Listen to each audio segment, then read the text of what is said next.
Hello, my name's Liam Carroll. I'm the writer of the original screenplay, Delirium. I'm basically here just to give you a bit more of an idea of what the film's about and give you a bit of an insight into the world of Delirium.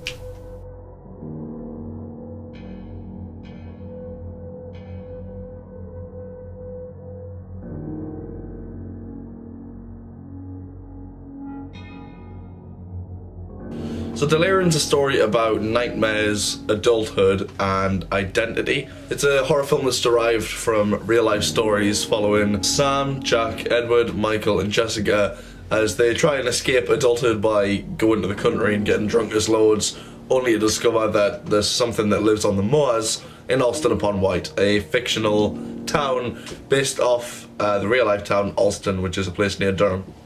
Shortly after the discovery at Alston, they start having nightmares which start dripping into their reality, and each of them having different nightmares start to form a bigger picture, a puzzle which they intend to put together to discover the truth around exactly what they found that was on the moors. I really don't want to give away too much because that will be too telling of the story, and I want a lot of it to be left to actually be discovered.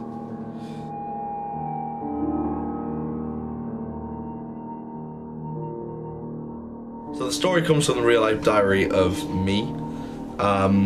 It was the beginning of 2018. I started having nightmares, which soon became recurring to the point where I still have them to this day, like every other week. So from the conceptualization of this film's idea, here's a clip of me just basically elaborating on what those nightmares are. I've got a recurring nightmare where I'm in a mine. Like this. And I don't know how I got there. I don't know why I'm there. But I'm there. And I'm trying to find a way out. The only thing that I have are these twist top flares. And there's something in the mine that is following me, that is chasing me, and that I've only seen twice. Because I either wake up before it finds me, or I never see it. I never get out of the mine as well. I never escape the mine. So, I'm making a film inspired by that monster. Because the two times that I've seen it, that was some scary shit. Real scary shit.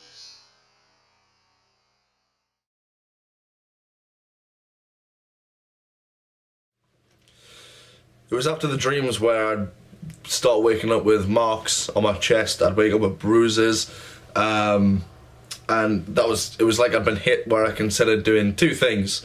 One was seeking medical attention, and two was writing a film. I did them in reverse order. The dream sequences of the movie come from real life nightmares that I've had.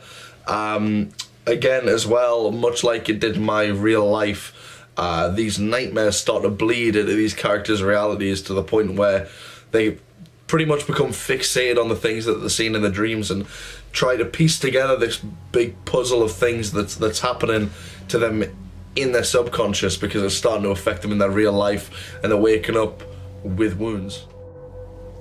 I can't sleep very well on the nights where I have these nightmares, even though they become such a regular occurrence, but knowing that my mind has the ability to warp and distort these sequences of events which are persistently recurring into some kind of broken timeline. It's that weird puzzle that makes me unafraid to see what the next kind of chapter is, and that's where I draw my inspiration from. That's where I drew my inspiration from when writing this script, even though it kind of came out, at the expense of my own sleeping pattern.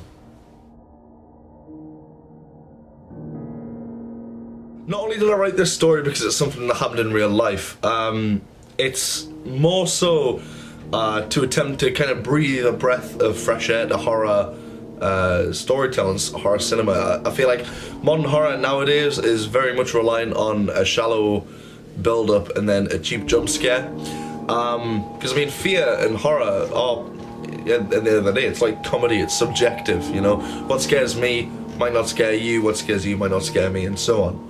However, due to the oversaturation of said jump scares, it's kind of become predictable. Horror nowadays to me, it feels like a dying genre because of the overuse of these cheap horror tactics to get a minor rise out of the audience.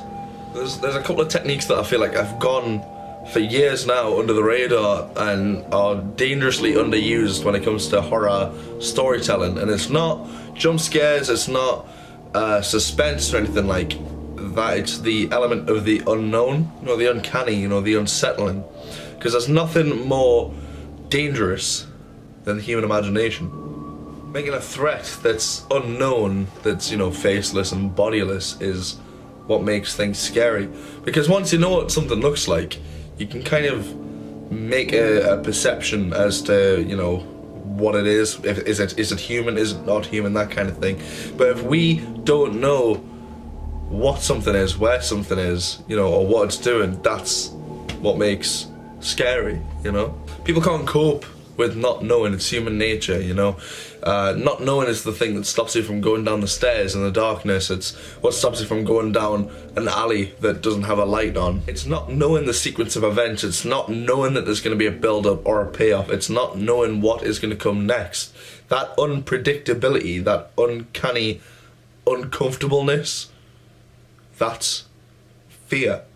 Not knowing what's going to come next, not knowing the current sequence, and not knowing if or when there's going to be a payoff is what makes us afraid. It's the things when you're watching a film that make you hide behind a cushion.